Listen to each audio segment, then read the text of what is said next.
एक पेड़ मां के नाम अभियान को अधिक सुदृढ़ बनाने के लिए पुलिस कंट्रोल रूम पर शनिवार को बैठक आयोजित की गई, जिसमें महापौर मुकेश टटवाल, नगर निगम सभापति कलावती यादव, विधायक अनिल जैन कालूहेड़ा, कमिश्नर आशीष पाठक, पुलिस अधीक्षक प्रदीप शर्मा और समस्त वरिष्ठ अधिकारीगण कर्मचारीगण की उपस्थिति रहे।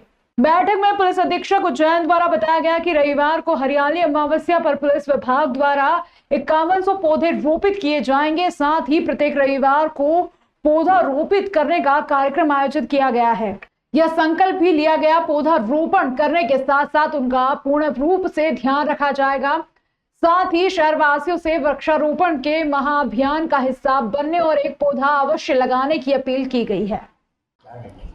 ये माननीय मुख्यमंत्री जी द्वारा जो आह्वान किया गया है, माननीय प्रधानमंत्री जी द्वारा जो आह्वान, एक पेड़ माँ के नाम अभियान के तहत हम लोगों ने 11 जुलाई को माननीय मुख्यमंत्री जी के नेतृत्व में करीब 10,000 पौधे पूरे ज़िले में पौधारोपण किया था। एक तालाब भी जो पुलिस लाइन में हेलीपैड के पास है, उसका सौंदर्यीकरण भी किया गया था। वो आज बहुत ही सुंदर रूप ले चुका है। उसके आसपास 1200 करौंदे के पौधे लगाए गए थे। कल हरियाली अमावस और उसका महत्व को देखते हुए माननीय महापौर जी, विधायक जी और सभापति मैडम, उनके अनुरोध पर हम लोगों ने पुनः 5100 पौधे लगाने का आह्वान किया है। कल सभी जगह जो थाना क्षेत्र, चौकी, पुलिस लाइन, हमारे रेजिडेंशियल क्वार्टर्स, ऑफिसेज हैं, वहाँ 5100 पौधे लगाए जाएंगे। और मुझे बताते हुए बहुत हर्ष हो रहा है कि हमारे यहाँ जितने पौधे हम लोगों ने पुलिस लाइन में अभी तक लगाए हैं, उनमें सर्वाइवल का रेट मोर देन 90% है। और हमारा आगे भी यही प्रयास है कि जितने पौधे लगाए जाएँ वो सभी सर्वाइव करें, उन सभी की देखभाल की जाए। उज्जैन नगर पालिका निगम के माध्यम से और हमारे उज्जैन के सारे शहरवासियों के नेतृत्व में कल हरियाली अमावस के अवसर पर हमने एक निर्णय लिया है कि हम 1,51,000 पौधे हम लगाने वाले हैं। तो आज हमने हमारे सारे उज्जैन ज़िले के सभी थानों के टीआईओ से, एसपी से और सारे सीएसपी, सारे हमारे अधिकारीगण से, इन लोगों से भी हमने आह्वान किया है कि आप भी अपने अपने थाना परिसरों में कम से कम अधिक से अधिक पौधे लगाएं। तो इन्होंने 5100 पौधे लगाने की पुलिस एसपी साहब ने सारे ज़िले में घोषणा की है। तो कल ये लोग भी 5100 वृक्ष लगाने वाले हैं। आगरा मुंबई हाईवे गणपति घाट पर नहीं थम रहे हादसे। अभी तक 400 से अधिक लोगों की मौत हो चुकी है। देखा जाए तो अभी तक कई वाहनों में भीषण आग लग चुकी है, जिससे 15 से अधिक लोगों की जिंदा जलकर मौतें हो चुकी है।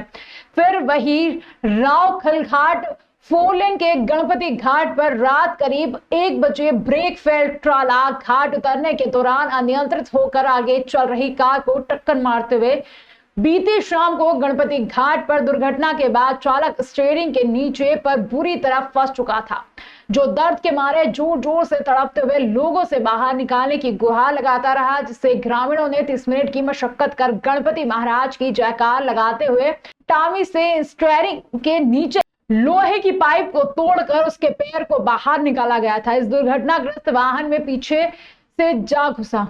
हादसे के बाद 2 वाहनों में भीषण आग लग गई। रात को ही तत्काल पुलिस और फायर ब्रिगेड ने तत्काल मौके पर पहुंचकर करीब 3 घंटे की मशक्कत कर आग पर काबू पा लिया, किंतु सुबह 6 बजे वाहनों में फिर आग शुरू हो गई। देखते ही देखते तीनों वाहनों ने आग पकड़ ली। कुछ देर बाद आग ने विकराल रूप धारण कर लिया, जिससे वाहनों की लंबी कतार लग गई। सुबह करीब 8 बजे तक आग पर काबू पाने का प्रयास जारी रहा।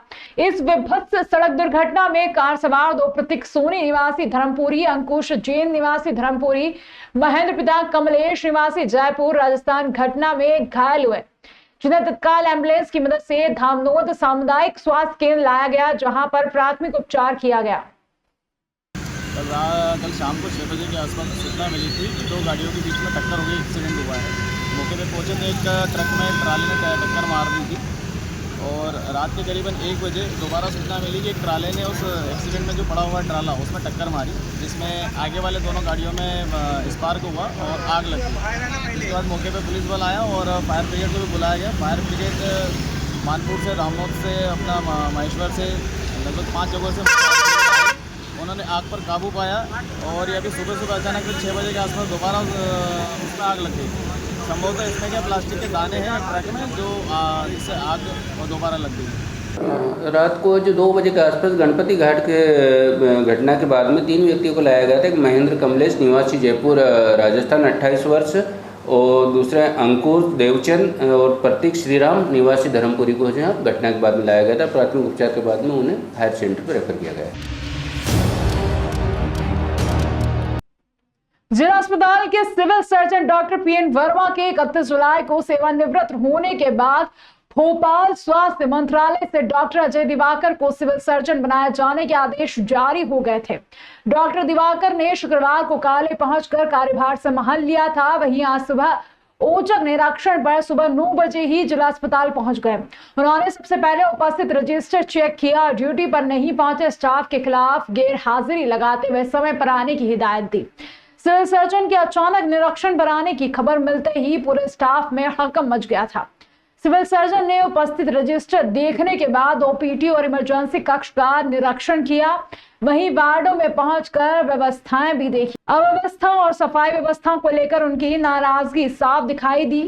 उन्होंने काम में लापरवाही बरतने वाले पूरे स्टाफ को हिदायत देते हुए निर्देश जारी किए कि शासन की सुविधा का उपचार के लिए आने वाले मरीजों को पूरा लाभ मिल सके, इसके प्रयास किए जाएं। दवा गोली और संस्थानों की कमी होने पर शासन प्रशासन से पूरा करने के प्रयास किए जाएंगे। औचक निरीक्षण पर पहुंचे सिविल सर्जन के साथ डॉक्टर विक्रम रघुवंशी और स्टाफ के अन्य डॉक्टर शामिल थे।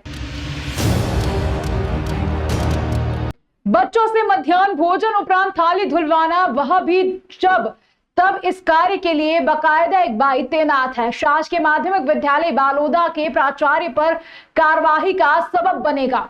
यहीं पर शिक्षक द्वारा प्राचार्य के अवकाश आवेदन को अपने हस्ताक्षर से अप्रूव किए जाने पर कलेक्टर प्रियंका मिश्रा खासे नाराज हुए। उन्होंने सरदारपुर क्षेत्र में के मारोल, बादेड़ी, केशरपुरा, बालोदा, बसाहट, खोदरा, लेडगांव, टांडाखेड़ा और बड़वेली के शासकीय विद्यालयों का निरीक्षण किया। इन विद्यालयों में उपस्थित पंजी और आवश्यक आवेदन के लिए अपनाई जा रही स्वीकृति की प्रक्रिया पर नाराजगी जाहिर की। कमोबेश अधिकांश शालाओं के उपस्थित रजिस्टर आगामी कार्यवाही के लिए सरदारपुर एसडीएम मेघा पवार को सौंपे। शालाओं के निरीक्षण के लिए जवाबदेही अधिकारियों द्वारा लंबे समय से निरीक्षण भी किए जाने संबंधी प्रमाण निरीक्षण पंची पर नहीं मिलने पर उन्होंने अप्रसन्नता व्यक्त की और कहा कि भविष्य में इसकी पुनरावृत्ति नहीं होना चाहिए। केशरपुरा शाला में तर्ज सभी 22 बच्चों के कहीं जिमने जाने के कारण मेरे खाली क्लासरूम का पंचनामा बनाया गया। यहाँ पदस्थ दोनों शिक्षकों के खिलाफ कार्रवाई के निर्देश दिए। कलेक्टर मिश्रा ने शिक्षकों से इस बात की जानकारी ली कि आज क्या पढ़ाया। इसके बाद वे स्वयं भी कक्षा में बैठे और शिक्षकों के पढ़ाने के तरीके देखे। बच्चों से इस बात की तस्दीक की आज क्या सीखा। उन्होंने शासकीय नवीन माध्यमिक विद्यालय बड़वेली के छात्र रवि से गणित के प्रश्न ब्लैक बोर्ड पर हल करवाए। रेलवे स्टेशन के प्लेटफॉर्म नंबर 1 पर आरपीएफ की टीम सर्चिंग कर रही थी। इस दौरान दिल्ली पुलिस की वर्दी में सब इंस्पेक्टर दिखाई दिया। इसकी गतिविधियां संदिग्ध दिखाई दी। वह प्लेटफॉर्म से वेटिंग रूम में जाकर बैठ गया। आरपीएफ टीम ने मुस्तैद की तो वर्दीधारी ने अपना नाम पारस पिता दुष्यंत सक्सेना निवासी दिल्ली होना बताया। उसके पास नकली वॉकी टॉकी भी थी। मोबाइल की तरह दिखने वाला एयरलेस सेट भी था। जानकारी लेने पर उसके पास से फर्जी दस्तावेज होना सामने आया। संदेह गहराने पर कड़ी पूछताछ की गई तो उसने बाजार से वर्दी खरीद कर पहनना कबूल किया। उसका कहना था कि नौकरी नहीं मिली तो पुलिस की वर्दी पहनकर घूमने लगा। वहां उज्जैन महाकाल दर्शन करने आया था। ऑफिसर उपनिरीक्षक यशपाल सिंह ने बताया कि नकली वर्दीधारी सब इंस्पेक्टर को जीआरपी के हवाले किया गया है। वहीं जीआरपी थाना प्रभारी मोतीलाल चौधरी का कहना था कि युवक से पूछताछ की जा रही है। उसके मकसद का पता लगाया जा रहा है। मामले में जांच के बाद प्रकरण दर्ज किया जाएगा। नमस्कार दर्शकों, स्वागत है आप सभी का आज के इस बुलेटिन में। आपके साथ मैं हूं कपिल शर्मा। आइए नजर डालते हैं आज की गतिविधियों पर। शुरुआत करेंगे कोचिंग संस्थाओं से। जी हां, शहर में पार्किंग की समस्या और बेसमेंट में चल रहे संस्थानों में होने वाली घटनाओं को ध्यान में रखते हुए कलेक्टर आशीष सिंह ने चेतावनी दी है कि अब शहर में बेसमेंट का उपयोग सिर्फ पार्किंग के लिए किया जाएगा। जनरली ये देखा गया है कि जितने भी पार्किंग के लिए सारे के सारे बेसमेंट्स बने हैं और पार्किंग में के लिए प्रयोग न करते हुए सारे बेसमेंट्स या तो कोचिंग के लिए या फिर कॉमर्शियल प्रयोग के लिए इनका उपयोग किया जा रहा है, जो पूरी तरीके से गलत है। आज की दशा में अगर देखें तो इंदौर शहर में खासतौर पर ट्रैफिक की और पार्किंग की बहुत ज़्यादा समस्या है और अगर इन सभी बेसमेंट्स को पार्किंग के रूप में कन्वर्ट किया जाता है तो मुझे लगता है कि बहुत हद तक हमारी पार्किंग की और ट्रैफिक की समस्याओं का निराकरण हो सकता है। इसलिए हम इस पर भी अभियान चलाएंगे कि सारे बेसमेंट्स का जो भी अवैध उपयोग हो रहा है कॉमर्शियल उपयोग या कोचिंग के रूप में, उनको हम लोग पार्किंग के उपयोग में लाएं और उनका जो विधिवत यूज़ है वही होने दें। वाहन चेकिंग के दौरान पुलिस ने 2 बदमाशों को चोरी की बाइक के साथ हिरासत में लिया है। बदमाशों ने चोरी की बाइक का उपयोग रील बनाने में किया और आग लगा दी। दोनों बदमाश एक बाइक क्षिप्रा नदी में फेंक चुके थे। 4 बाइक बरामद की जा चुकी है। 3 की बरामदगी के प्रयास जारी हैं। कोतवाली थाना एसआई बबलेश कुमार ने बताया कि वाहन चेकिंग के दौरान शांति नगर के रहने वाले गौरव पिता हरि सिंह और उसके नाबालिग साथी को चोरी की बाइक के साथ हिरासत में लिया गया था। दोनों से पूछताछ शुरू की गई तो सामने आया कि अब तक वे 7 से 8 बाइक चोरी कर चुके हैं।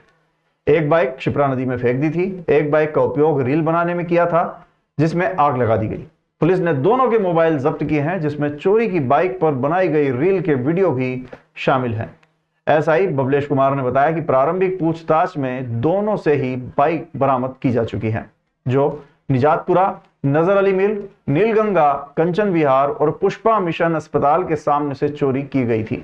बदमाशों से चोरी की 3 बाइक का और भी पता लगाया जा रहा है जिसमें से एक इंदौर और दूसरी माखुड़ोन में ठिकाने लगाई गई है। तीसरी क्षिप्रा नदी से बरामद की जाएगी।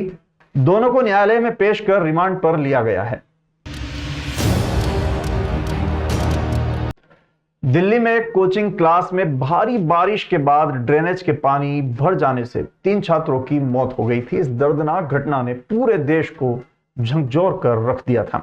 यह घटना राजधानी के राजेंद्र नगर इलाके की है जहां एक बेसमेंट में चल रही कोचिंग क्लास में अचानक पानी भर गया और वहां मौजूद छात्र बाहर नहीं निकल सके। इस त्रासदी के बाद सरकार और स्थानीय प्रशासन ने बेसमेंट में संचालित होने वाले सभी व्यावसायिक प्रतिष्ठानों की गहन जांच शुरू कर दी है। बेसमेंट में चल रही कोचिंग क्लासेस, दुकानों और अन्य व्यवसायों के लिए सुरक्षा मानकों की सख्त अनुपालन की दिशा में कदम उठाए जा रहे हैं। इसी कड़ी में इंदौर में भी इस संबंध में बिल्डिंग्स की जांच की जा रही है। निगम आयुक्त शिवम वर्मा ने बताया कि पिछले 2 दिनों में करीब 40 ऐसी बिल्डिंग्स सील की गई है जहां बिना किसी अनुमति के बेसमेंट का उपयोग व्यावसायिक गतिविधियों के लिए किया जा रहा था। देखिए, इसमें बहुत ही दर्दनाक घटना हुई दिल्ली में और बिल्कुल हम लोग यहाँ इंदौर में इन सब चीज़ों के लिए हम लोग कार्रवाई कर रहे हैं। जितने भी ऐसे कोचिंग संस्थान या लाइब्रेरी जो कि बेसमेंट में संचालित हो रहे हैं उन सब पे हम लोग कार्रवाई कर रहे हैं। परसों 14 बिल्डिंग्स को सील किया गया था, कल 26 बिल्डिंग्स सील की गई हैं और हम आपके माध्यम से मैं सभी जो बिल्डिंग ओनर्स हैं उनको भी यही कहूँगा कि किसी प्रकार से भी बेसमेंट में अवैध गतिविधि ना करें। जो अनुमत्य गतिविधियाँ हैं उनको ही केवल किया जाए और अन्यथा बेसमेंट का प्रयोग पार्किंग के लिए किया जाए और इस प्रकार की जो भी अवैध अगर गतिविधि चलती रहेगी तो नगर निगम सख्ती से कार्रवाई करेगा और माननीय कलेक्टर सर ने भी आज निर्देश दिए हैं तो इस पर नगर निगम पूरी सख्ती से कार्रवाई करेगा। मध्य प्रदेश को महाराष्ट्र और गुजरात से जोड़ने वाला अंकलेश्वर बुरहानपुर नेशनल हाईवे इस समय बुरहानपुर में अपनी दुर्दशा पर आंसू बहा रहा है। सालों से सड़क की मरम्मत न होने के चलते जगह जगह बड़े बड़े गड्ढे हो गए हैं। यह समझ पाना मुश्किल है कि सड़क में गड्ढे हैं या गड्ढों में सड़क है। हाईवे का खस्ता हाल देखकर नहीं लगता कि यह मध्य प्रदेश और महाराष्ट्र और गुजरात से जोड़ने वाला नेशनल हाईवे है। हालांकि इसके पैच वर्क के लिए टेंडर हो चुका है लेकिन जिम्मेदारों की लेट लतीफी से अभी काम शुरू नहीं हो पाया है। बरसात से गड्ढों में पानी भर जाने से राहगीरों को परेशानियों का सामना करना पड़ रहा है और जान का भी खतरा बन गया है। मध्य प्रदेश के मुख्यमंत्री डॉक्टर मोहन यादव और केंद्रीय परिवहन मंत्री नितिन गडकरी, सांसद ज्ञानेश्वर पाटिल सहित विधायक अर्चना चिटनिस का ध्यान आकर्षित करने के लिए लोनी गांव के लोगों ने झंडू बाम आंदोलन चलाकर विरोध जताया है। सुबह से सैकड़ों ग्रामीणों ने सड़कों पर उतरकर अनोखा विरोध किया। ग्रामीणों के इस आंदोलन का कांग्रेस नेताओं ने समर्थन किया। सड़कों पर राहगीरों और वाहन चालकों को बाम की बोतल बांटकर गुस्सा उतारा ताकि जिम्मेदार इस हाईवे की सूद लेकर राहगीरों को गड्ढे से निजात दिलाएं।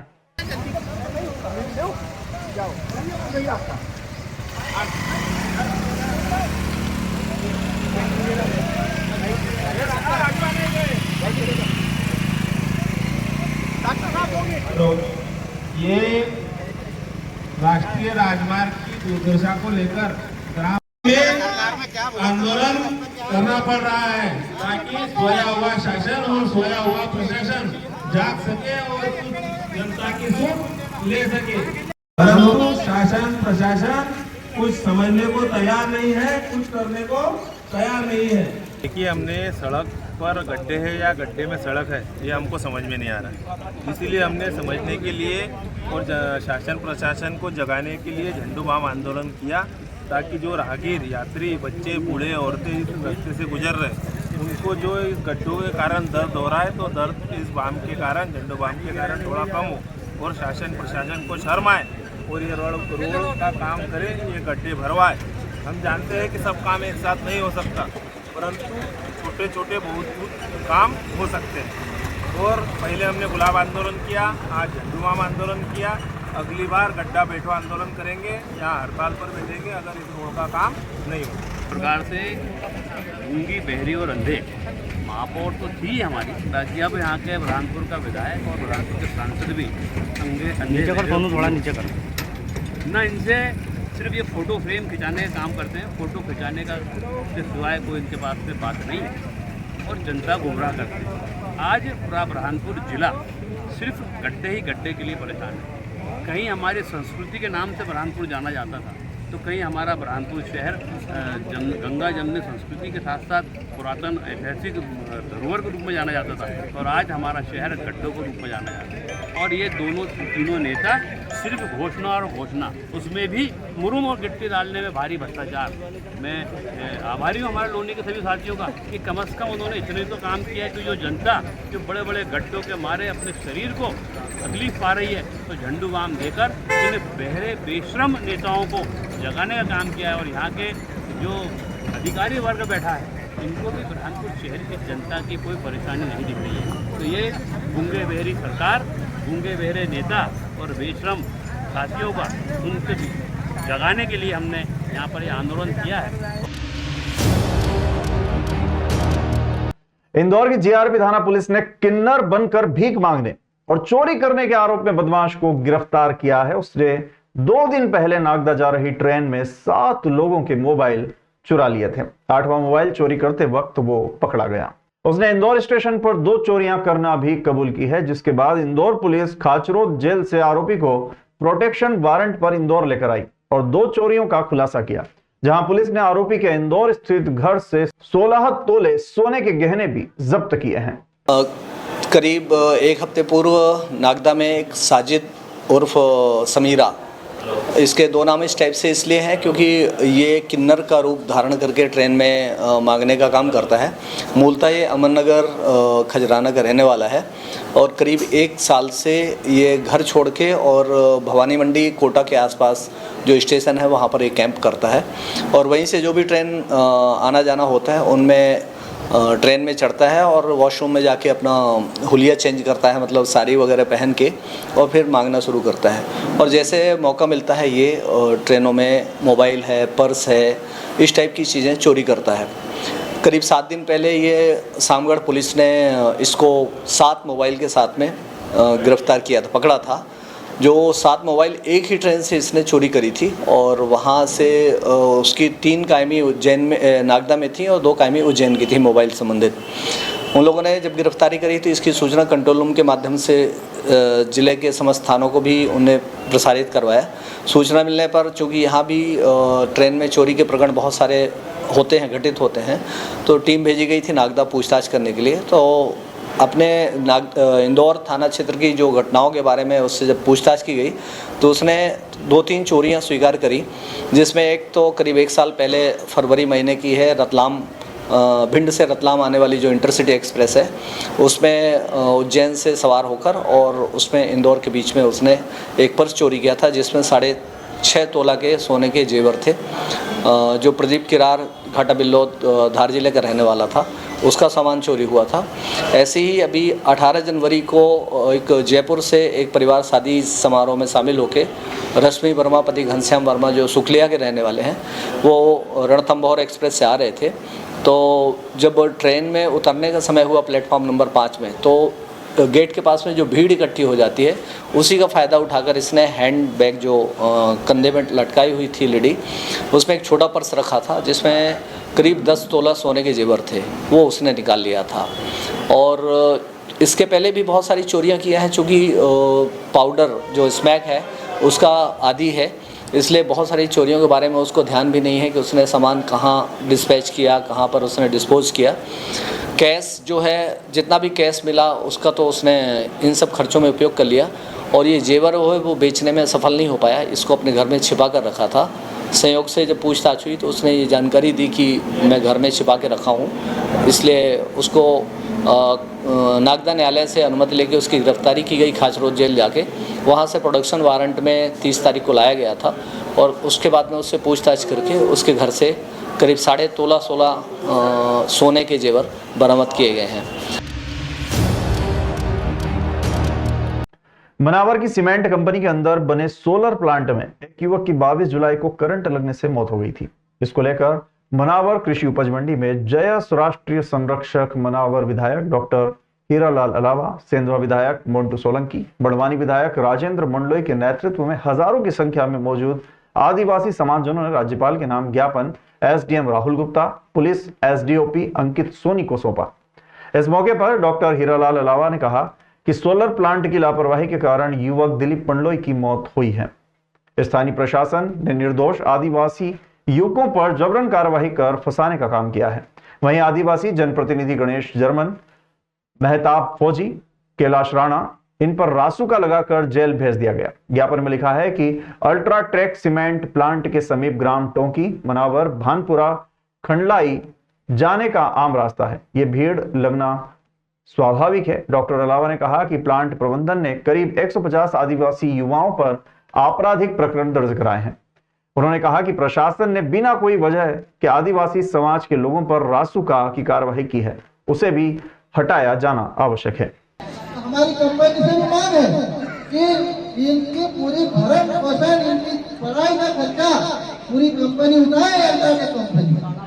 और मुआवजे की बात करी तो मुआवजे तो कंपनी देगी, और सरकार को भी मुआवजा देना चाहिए, क्योंकि सरकार भी इसके लिए जिम्मेदार है।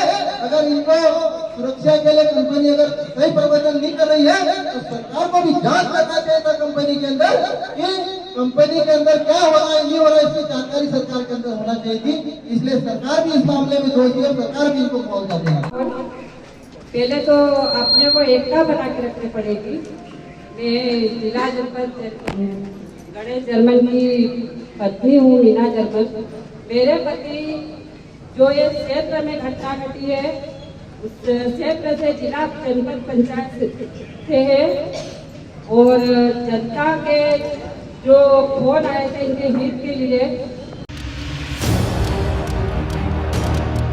ग्राम गुलाटी में इस 21वीं सदी में भी पढ़ने वाले बच्चे और पढ़ाने वाले शिक्षक नदी नालों में से निकलकर शिक्षा ग्रहण करने जाते हैं और पढ़ाने जाते हैं। ग्राम गुलाटी से बालीपुर मार्ग के बीच 2 पुलियां आती हैं, जिस पर से जुलाई माह से फरवरी माह तक लगातार पानी बहता रहता है, जहां से पढ़ने वाले बच्चे और पढ़ाने वाले शिक्षक इन्हीं पानी में से निकलकर अपनी शिक्षा के कार्य के लिए यहां से निकलते हैं, जिसकी खबरें मीडिया के माध्यम से कई बार प्रकाशित भी की गई। वह 181 के माध्यम से शासन को भी यहां के निवासियों द्वारा अवगत कराया गया, और दिनांक 20 दिसंबर 2022 को RES महेंद्र सोलंकी ने 2022 पर उक्त मार्ग पर जाकर देखा। वह गुलाटी से बालीपुर रोड का सर्वे भी किया। गुलाटी और बालीपुर जिस रोड की लंबाई 1 किलोमीटर के करीब, गुलाटी की पुलिया की लागत से 67,35,000 और शमशान के बाद बालीपुर की पुलिया लागत 82,90,000। साथ ही ग्रेवर सड़क पर 1 किलोमीटर की लागत 33,53,000 एस्टीमेट बनाया गया। 11 अप्रैल 2022 को तीनों एस्टीमेट बनाकर RES महेंद्र सोलंकी ने तैयार किए थे, परंतु धरातल पर आज तक कोई कार्य नहीं हुआ। 2022 के बाद आज 2024 लगभग पूरे 2 साल हो चुके हैं। जनपद CEO विष्णु कुमार गुप्ता स्पॉट देखने आने वाले थे, परंतु गांव के सरपंच से मिलकर चले गए। जो समस्या थी उससे रूबरू नहीं हुआ। पूरे मार्ग पर कीचड़ ही कीचड़ है, जहां चूरी या मुरम डलवाना अनिवार्य है, पर मौके से मुंह मोड़कर चले गए। ग्राम गुलाटी व आसपास के लगे क्षेत्र में टेमरिया साथ ही अन्य क्षेत्र आज भी परेशान है। बालीपुर शिक्षा ग्रहण करने वाले बच्चे, चाहे शिक्षक हो या दूसरे कोई भी लोग हों, उन्हें यहाँ पर बहुत मुश्किल से निकलना पड़ता है और कठिनाइयों का सामना करना पड़ता है।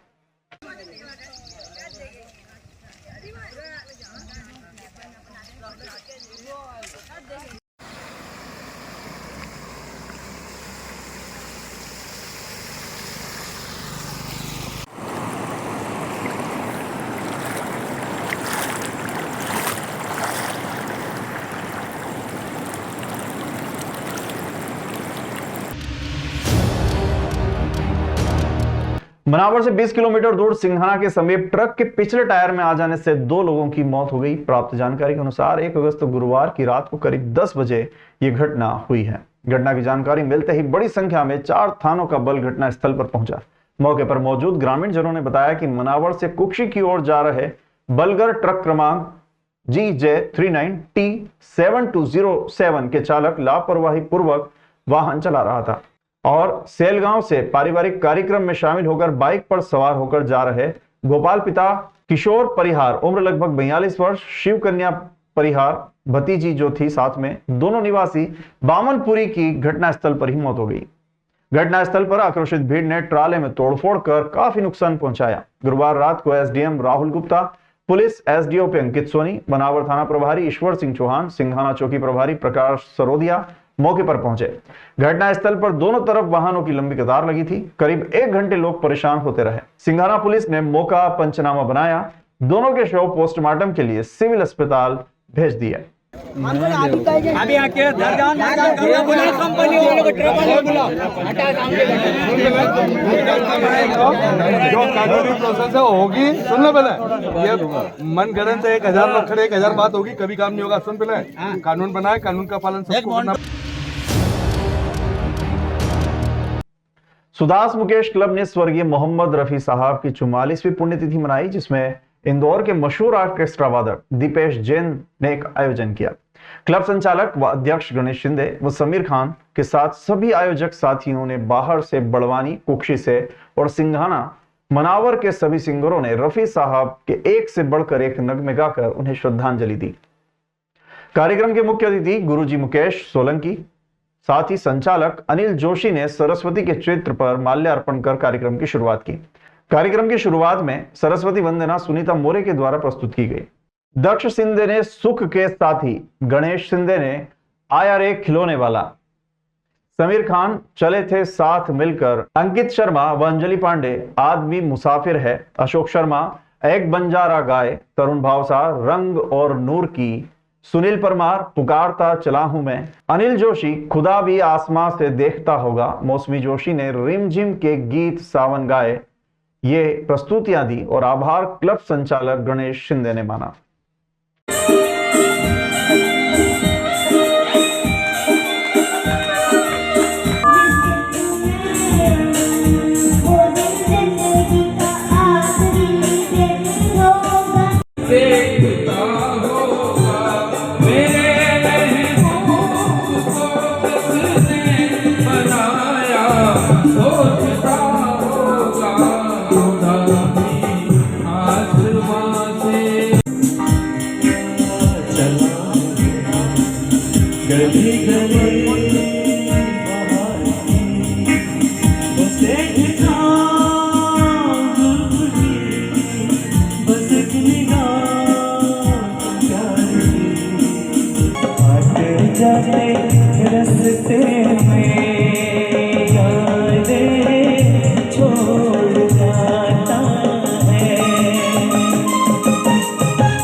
सब पे नजर, सबकी खबर, नया रूप है नए है रंग, सबको समेटे अपने संग।